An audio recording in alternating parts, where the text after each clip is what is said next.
ये एक बेहद ही महत्वपूर्ण प्रेस वार्ता है और जैसा कि आप सब जानते हैं, आज ऑपोजिशन पार्टीज ने एक जॉइंट स्टेटमेंट दिया और एक विचित्र बात यह है कि अभी तक हम जानते थे कि और तरह के दिवालियापन विपक्ष के हो चुके हैं, लेकिन आज संवैधानिक और नैतिक दिवालियापन भी विपक्ष का सामने आया है। सबसे पहले उजागर करने की बात है, जो 3 किसानों के कानून आए हैं उसके मद्देनजर विपक्ष कहता है कि हम जो प्रेसिडेंशियल एड्रेस होता है संविधान के तहत, उसका बॉयकॉट करेंगे। तो पहला बिंदु तो मैं ये उठाना चाहूंगा, ये वही विपक्ष है जो कुछ समय पहले तक कह रहा था संसद का सेशन होना चाहिए, और जब संविधान की शपथ लेके हर सांसद यह कहता है कि मैं केवल संविधान का पालन नहीं करूंगा, मैं संविधान की रक्षा भी करूंगा। तो आज ये प्रश्न पूरा देश पूछ रहा है कि महामहिम राष्ट्रपति जी का अभिभाषण अनुच्छेद 87 केवल आपके ऊपर एक दायित्व नहीं देता है। जिन लोगों ने आपको चुना है और संसद भेजा है, वो भी ये उम्मीद करते हैं कि संविधान की रक्षा आप करेंगे और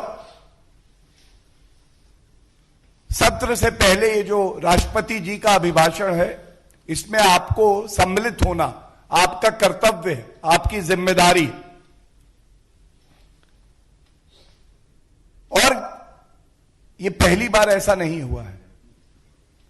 इससे पहले भी याद करिए, जब देश नरेंद्र मोदी जी के नेतृत्व में भारत का स्वर्णिम इतिहास लिख रहा था, जीएसटी कानून जो कांग्रेस दशकों तक असफल रही पारित करने में, कॉन्सेंसस बना के जब बीजेपी की एनडीए की सरकार ने पारित किया और एक स्पेशल सेशन बुलाया गया, तब भी कांग्रेस ने यही व्यवहार किया और कहा हम बॉयकॉट करेंगे। तो आज देश ये जानना चाहता है कि आप क्या बॉयकॉट करेंगे। देश की जनता ने आज इन विपक्षी पार्टियों को बॉयकॉट कर रखा। ये दिखाती हैं कि संविधान में इनकी आस्था नहीं है, सर्वोच्च न्यायालय में इनकी आस्था नहीं है, संसद में इनकी आस्था नहीं है, प्रधानमंत्री जी में इनकी आस्था नहीं है, आर्मी में इनकी आस्था नहीं है, पुलिस में इनकी आस्था नहीं है। आस्था किसमें है ये तो बताइए। एक और चार्ज लगाया, अनर्गल जैसी बातें विपक्ष आजकल करता है। उन्होंने कहा ये जो 3 कानून हैं ये एक मनमाने तरीके से पारित हुए हैं। तो जिनकी याददाश्त चली गई है, जो राजनीति के गजनी बन गए हैं, मैं केवल आपके समक्ष उनकी याद को तरोताजा करना चाहता हूं कि ये झूठ की राजनीति कब तक चलेगी। जब लोकसभा में ये 3 कानून पारित हुए तो विपक्ष की तरफ से, कांग्रेस की तरफ से, सबसे बड़ा दल है, अधीर रंजन चौधरी जी ने बहस में हिस्सा लिया। टीएमसी की तरफ से महुआ मोइत्रा और कल्याण बैनर्जी साहब बोले, समाजवादी पार्टी की तरफ से टी हसन जी बोले, डीएमके की तरफ से सुंदरम जी बोले और बाकी और कई अन्य विपक्ष के नेता भी बोले। इसी तरह से राज्यसभा में पूर्व प्रधानमंत्री जी एचडी देवेगौड़ा जी, डीएमके के टीकेएस इलांगोवन, समाजवादी पार्टी के रामगोपाल यादव जी, कांग्रेस के प्रताप सिंह बाजवा जी और अकाली दल के नरेश गुजराल जी बोले। लेकिन विचित्र बात यह है, ये तब भी कहते हैं कि ये मनमानी है। इस बात का हमें गर्व है कि जब से एनडीए और भारतीय जनता पार्टी की सरकार है और श्री नरेंद्र मोदी जी इस देश के प्रधानमंत्री हैं, संविधान की रक्षा करते हुए, उसकी मर्यादा रखते हुए, जो प्रक्रिया का पालन होना है उसका पालन करते हुए कानून पास होते हैं, सर्वोच्च न्यायालय का सम्मान होता है, संविधान को एक नई ऊर्जा, नई जान दी जाती है, संविधान तार तार नहीं किया जाता है। तो ये बताइए, एक बात कही जाती है, यूं तो कोई बेवफा नहीं होता, कुछ तो मजबूरियां रही होंगी। ये जब संसद में चर्चा चल रही थी तो शिवसेना, जो आजकल अलग तरीके की भूमिका निभा रही है, उसने समर्थन कर दिया इन कानूनों का। आज ये विरोध कर रही है। कांग्रेस पार्टी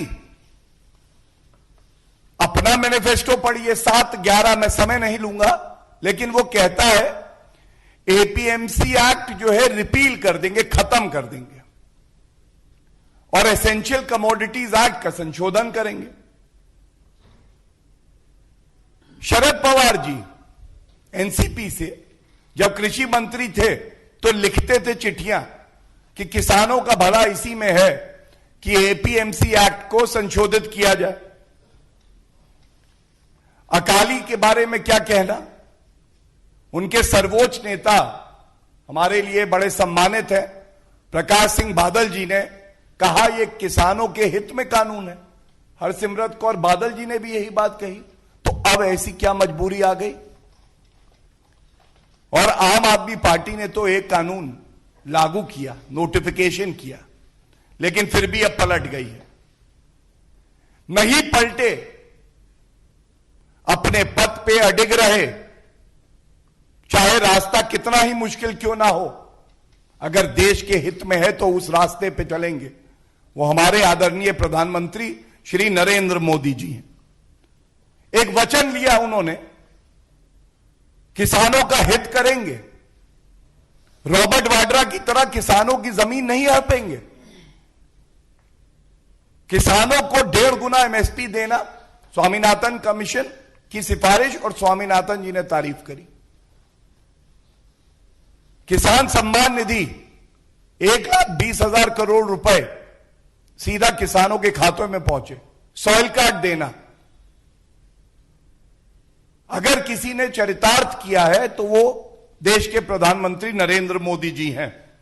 और इसीलिए देश आज पूछता है कि विपक्ष की पार्टियां कहती हैं हम बॉयकॉट करेंगे, ये पलटियां आप क्यों खा रहे हैं?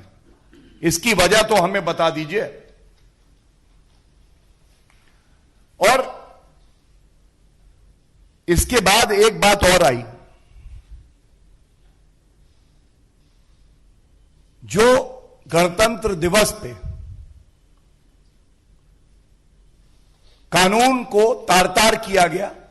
गणतंत्र दिवस वो पवित्र दिवस है जिस दिन हमें अपना संविधान मिला, लेकिन उसी दिन हमने देखा किस तरह से कुछ बहरूपीय जो अपने आप को किसान बोलते हैं,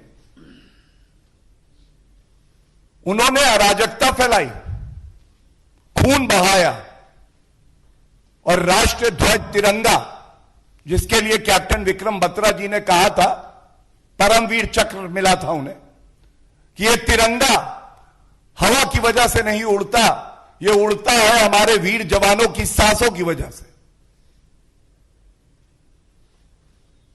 इतना बड़ा एक प्रकरण अराजकता का हो गया, लेकिन कांग्रेस पार्टी, ममता बनर्जी, समाजवादी पार्टी, इनके मुंह से यह शब्द नहीं निकला कि मैं निंदा करता हूं, मैं निंदा करता हूं। क्यों? और इसकी वजह बिल्कुल स्पष्ट है। जब देश से ऊपर मोदी जी के लिए नफरत हो जाए, देश का चाहे नुकसान हो जाए लेकिन मेरा राजनीतिक लाभ हो जाए, तो आपके चरित्र में यह ताकत नहीं रहती कि आप गलत को गलत और सही को सही कह सके, कि आप यह समझ सके कि हां, मुझे देश के साथ खड़ा होना है, पहले देश हित है, देश हित सर्वोपरि, और उसके बाद कोई और राजनीति। और इन्होंने यह तक कह दिया कि यह पूरा जो आंदोलन और प्रकरण है यह बहुत ही शांतिपूर्वक हुआ।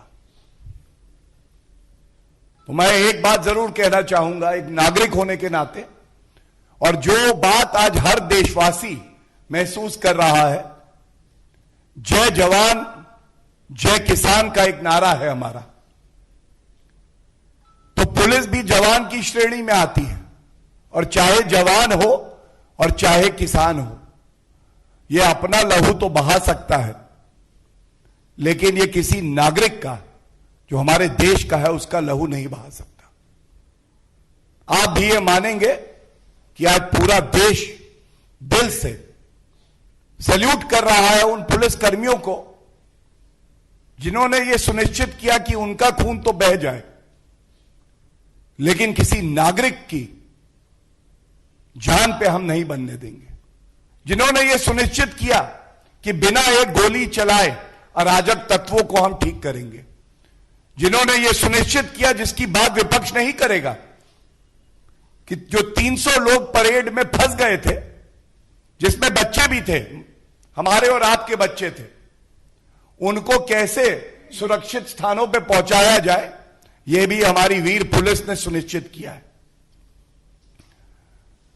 और इसीलिए आज मैं इतना ही कहूंगा, राजनीति जरूर करिए, लेकिन सेना के लिए अपशब्द कह देना, जो कि कांग्रेस का पुराना इतिहास रहा है, आर्मी चीफ को सड़क का गुंडा बुला देना, कह देना कि आर्मी ज्यादा सिविलियंस को मारती है, आतंकवादियों को कम, पुलिस कर्मियों को कभी शाबाशी ना देना, यह ओछी, हल्की और गंदी राजनीति है, और इससे आप हमारे लोकतंत्र को कमजोर करते हैं। एक बात और आई, उन्होंने यहां तक कह दिया कि इस पूरी प्रकरण में जो हिंसा हुई है वो सरकार ने खुद कराई है। तो ये वो सरकार है जिसने संसद में कानून पारित किए हैं संविधान के हिसाब से, चाहे सीए हो, चाहे किसानों का ये 3 कानून हो, चाहे अनुच्छेद 370 का संशोधन हो, और उसके बावजूद जब देश के 15 करोड़ किसान और उनके परिवार सरकार के साथ और श्री नरेंद्र मोदी जी के साथ खड़े हैं कि ये दशकों पुराने बदलाव आप लाए, आप हमारा जीवन बदल रहे हैं, धन्यवाद, तो कुछ बिचौलिए, कुछ उपद्रवी अगर इससे नाराज हुए, तो भी ये हमारी सरकार थी जिसने लोकतांत्रिक ढंग से 11 दौर की बातचीत करी, 45 घंटे तक ये बातचीत चली, और यहां तक कह दिया कि 18 महीने से लेके जो और अवधि होगी, ये कानून हम रोके रखेंगे, समाधान निकालते हैं। और इस सरकार पे विपक्ष ये आरोप लगाता है कि ये गैर लोकतांत्रिक है। केवल एक आईना दिखाना चाहूंगा, हो सकता है अपना चेहरा देख के विपक्ष खुद डर जाए। मेरे हाथ में सर्वोच्च न्यायालय के जजमेंट का एक पैरा है। रामलीला मैदान में भी एक आंदोलन चल रहा था। रात के अंधेरे में 1-1:30 बजे निहत्थे सोए हुए नागरिकों पे लाठी चलाई थी और सर्वोच्च न्यायालय ने संज्ञान लेके जो कहा था, मैं आपके सामने रखता हूं। यह होता है गैर लोकतांत्रिक। कैसे आप विपक्ष की आवाज का गला घोटते हैं, यह कांग्रेस से बेहतर कोई नहीं जानता है। और अब मैं आप पेश कर रहा हूं, कोट कर रहा हूं। As a result of this action by the police, a number of men and women were injured, some seriously. This also finally resulted into the death of one Shrimati Rajbala. और एक और paragraph, para 143, in no case brick battling by the police can be condoned. They are the protectors of the society and therefore cannot take recourse to such illegal methods of controlling the crowd. यह है कांग्रेस के समय में। रात के 1 और 2 बजे अंधेरे में निहत्थे नागरिकों पे, महिलाओं पे लाठी चलाओ, उनकी रीढ़ की हड्डी तोड़ दो, मार डालो। यह आज हमें पाठ पढ़ा रहे हैं कि संविधान की रक्षा कैसे की जाती है। एक बात और इनके जॉइंट स्टेटमेंट में आई है, जिसमें इन्होंने कहा है कि संघीय ढांचे का हनन हो रहा है। संघीय ढांचे का इससे बेहतर उदाहरण कोई नहीं हो सकता है कि जो जनहित में लागू स्कीम है उसको आप प्रदेश तक पहुंचा रहे हैं। और ऐसा क्यों है कि आयुष्मान योजना दिल्ली में नहीं लागू हो रही थी पहले? ऐसा क्यों है किसान सम्मान निधि पश्चिम बंगाल में नहीं लागू हो रही थी? यह कैसा संघीय ढांचा है? और संघीय ढांचे का पाठ वो कांग्रेस पढ़ा रही है जिसने 100 बार आजाद भारत में चुनी हुई सरकारों को इसलिए बर्खास्त किया क्योंकि वो कांग्रेस की सरकारें नहीं थी। और ये जो जॉइंट स्टेटमेंट आया है, इसमें 16 पार्टियों का नाम है। ईमानदारी, सच्चाई से बड़ी कोई ताकत नहीं होती है।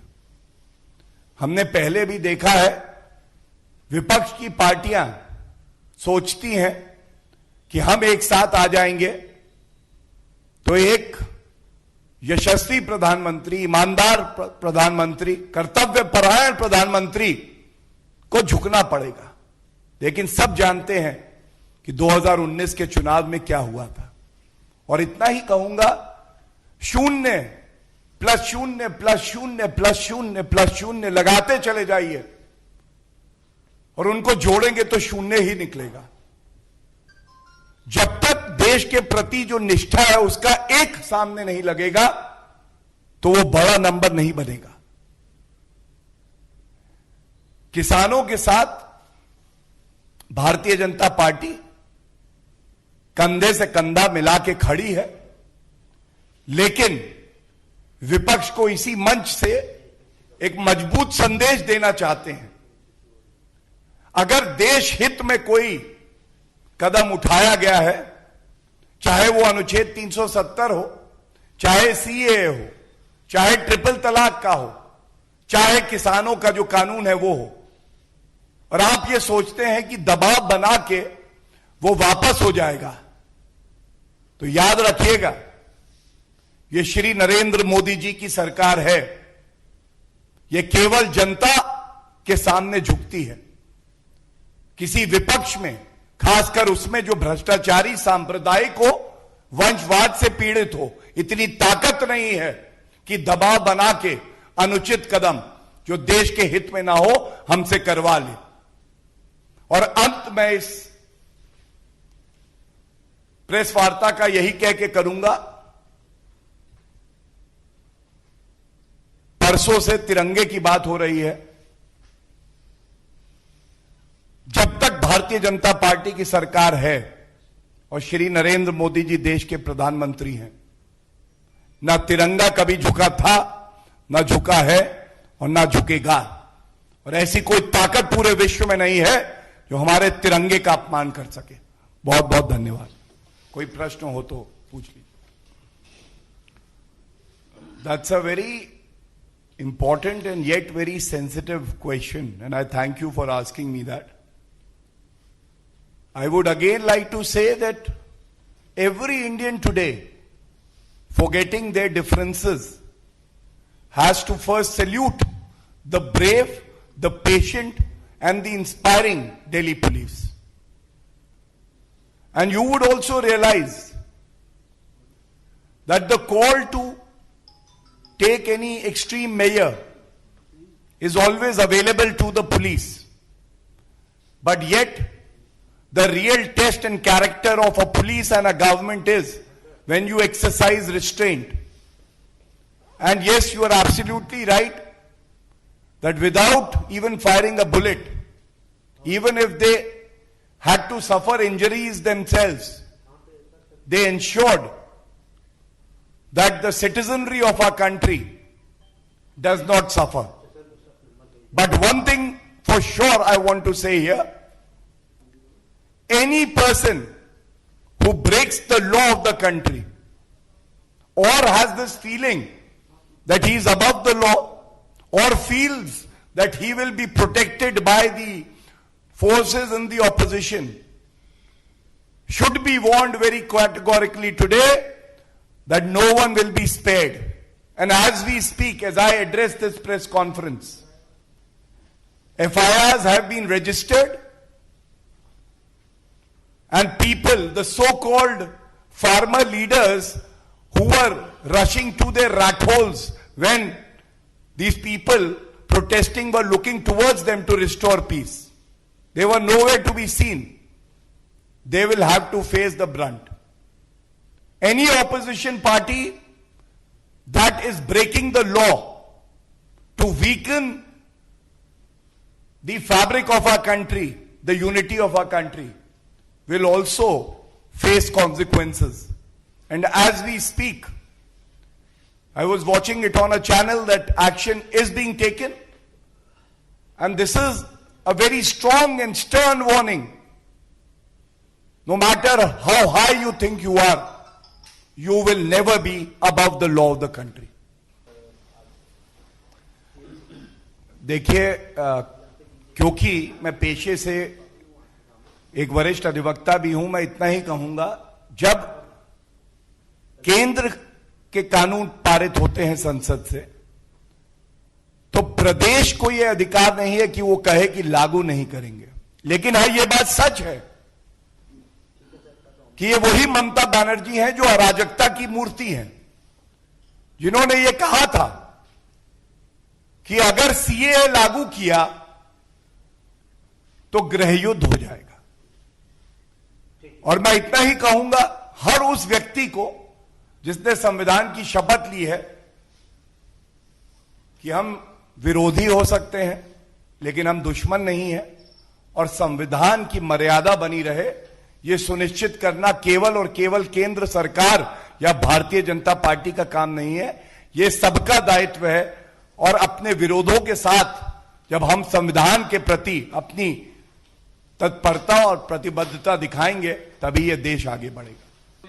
पूरे किसान के आंदोलन को सबूत किया, आपको क्या लगता है? देखिए, यह सब जांच का विषय है, लेकिन मैं एक बात जरूर कह दूंगा कि ये जो 11 दौर की चर्चा हुई, अगर इसमें कोई बड़े मन से, लचीलेपन से बैठा, तो केवल और केवल सरकार और कृषि मंत्री तोमर जी थे।